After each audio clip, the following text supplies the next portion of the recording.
ada kekhawatiran karena jadi kalau netizen bilang Nikita itu serba berani, enggak juga, karena ada juga hal-hal yang dia tidak bongkar semuanya seperti dari segi politik, seperti yang dia paparkan di podcast beberapa waktu lalu. Kan nggak semuanya gue berani ngebongkar gitu, ada hal yang harus gue filter, tapi sefilter-filternya Nikita dia terlalu berani juga menyebut nama begitu. Maksud gini, kita kan boleh viral nih, kita boleh menegakkan keadilan di negara kita. Kita boleh memberikan pendidikan kepada netizen. Tapi kalau ending-ending kita masuk penjara ngapain? Bener nggak Mas? Ya kan?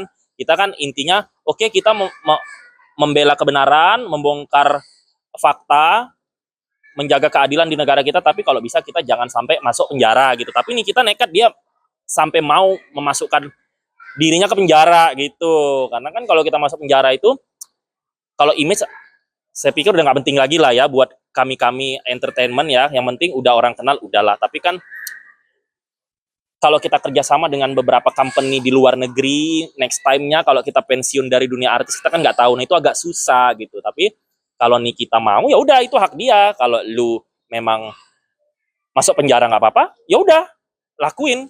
Nah, tapi kalau gue tetap memberikan edukasi kepada masyarakat tentang dunia entertainment, membongkar fakta dari sisi negativitasnya. Tapi gue tahu ada hukum yang tidak bisa gue langgar, yang kalau gue langgar gue akan masuk. Jadi gue membuat masyarakat pinter, tapi gue tidak mau bodoh juga gitu. Sepuas-puasnya kita harus pakai strategi. Nah kalau Nikita kan dia terlalu kebablasan, karena saya dapat info akan ada seseorang yang memenjarakan Nikita ini. Nah ini mereka kerjasama gitu, cuman saya tidak bisa ikut campur terlalu jauh. Kenapa? Karena yang mau memenjarakan Nikita ini juga teman saya dan punya jasa kepada saya. Jadi gue bukan sok netral, tapi gue tidak mau ikut campur masalah kalian. Karena yang mau memenjarakan Nikita itu dia punya jasa buat gue, dan Nikita juga baik sama gue. Jadi kalau gue ketika ketemu sama Nikita, gue nggak mau dengar Nikita bahas temen gue nggak mau adu domba. Ketika gue ketemu temen gue juga nggak mau dengar dia bahas Nikita, dan gue nggak mau adu domba. Karena gue bukan sok netral, tapi lebih ke tidak mau ikut campur. Kemarin itu Nikita sempat DM kirim pesan ke saya, "Sat, aku minta nomormu," gitu. Saya nggak tahu nih lah ngapain Nikita nelpon gue. Feeling gue cuma dua, dia mau nanya aib seseorang karena gue serba tahu aib di dunia entertain, atau kedua dia minta tolong bantu jadi saksi atau bantu viralin kasus anaknya sebelum penjemputan. Nah ada 2 kali nomor, gue yakin tuh Nikita nomornya pakai nomor asisten dia atau nomor dia, itu masuk nelpon gue. Cuman gue nggak bisa angkat karena gue lagi sibuk. Jadi gue bilang tuh, "Nik, ini lu ya? Nik, kalau nelpon gue jam 11 malam ya, soalnya gue nggak bisa angkat telepon tuh 2 kali." Nah terus mungkin Nikita ada masalah ini, sibuk, dia banyak pikiran, dia banyak hal yang harus dia lakukan, udah dia nggak nelpon lagi. Terus terjadilah penjemputan itu gitu. Baru 2 minggu lalu dia minta nomor itu, baru.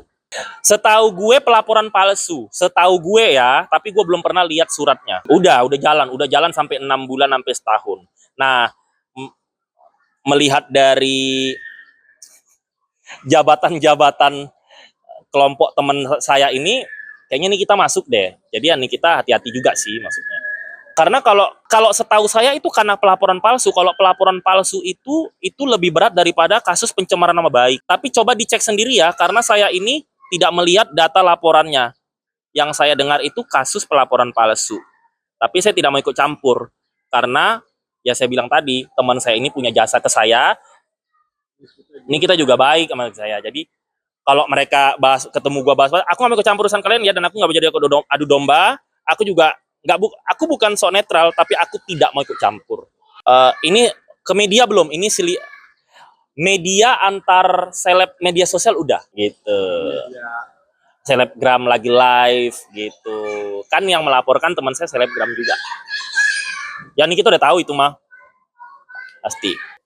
Gue support Nikita untuk melanjutkan kasusnya. Kalau pesan buat Nikita itu gini aja, ke depannya supaya hidup kita kan kalau urusan hukum mulu kan nggak tenang hidup ya Mas ya. Mau kita banyak duit, mau kita seterkenal apapun, namanya kita urusan hukum, kita tidak akan tenang. Karena saya sudah pernah merasakannya. Oke, jadi pesan buat Nikita itu simple aja. Nikita, gue juga bakal kayak lo. tetap bongkar fakta di dunia entertainment, tetap bongkar kemunafikan, tetap menegakkan keadilan, ya, tetap memberi edukasi terhadap netizen. Tapi kalau bisa tetap di dalam norma-norma, kita tidak melanggar hukum, ya. Kita tidak sampai masuk penjara. Masa kita sampai tua mau masuk penjara, kan nggak mungkin gitu.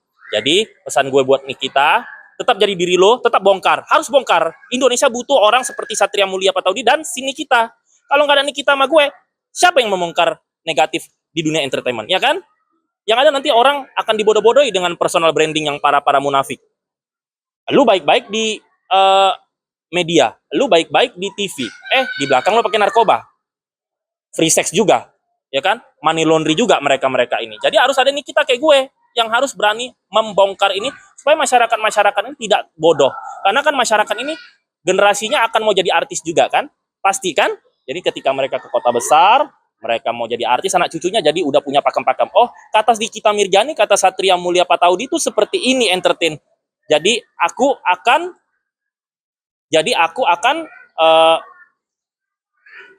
mempakemi anak-anak gue nih sebelum jadi artis. Lu ini ya, ini ilmunya. Ada Satria Mulia Pataudi sama Nikita Mirzani ini yang berpesan. Jadi positif kan buat bangsa kita gitu. Tapi tetap kembali, sepintar-pintarnya kita, sekaya-kayanya kita, seberpengalamannya kita nih, kita tetap bongkar, tapi tetap dalam, kita tidak melanggar norma-norma hukum. Kenapa? Supaya gue pinginnya lu nggak masuk penjara nih, kita sumpah. Gue sayang banget sama lu, gue cinta sama lu, gue suka sama lu, sumpah. Apalagi nih kita tuh tipe gue lo.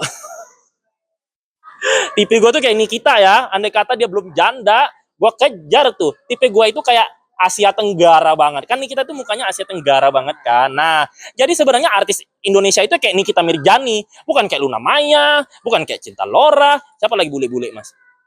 Bukan kayak Darius, bukan. Artis Indonesia itu harus seperti Nikita Mirzani yang mukanya Asia Tenggara. Dan termasuk Mas wartawannya juga. Kan punya karakter Asia Tenggara. Ikut casting, Mas. Jaksel. Karena kemarin kan papasan sama saksinya Nikita. Polres Jakarta Selatan. Coba dicek.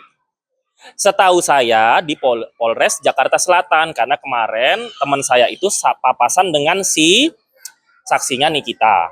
Oke, tapi benar atau enggaknya laporan itu udah ada dari 6 bulan setahun yang lalu, tapi maksudnya setahu saya di Jakarta Selatan. Tapi coba kalian cek lagi apakah di Jakarta Timur, Jakarta Selatan. Tapi yang saya tahu kemarin saksinya Nikita papasan dengan teman saya itu.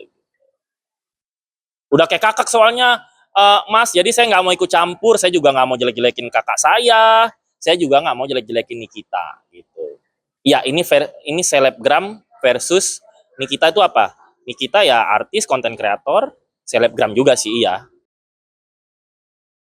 Jadi jangan lupa untuk subscribe Cumi Cumi. Ditekan ya tombol lonceng merahnya.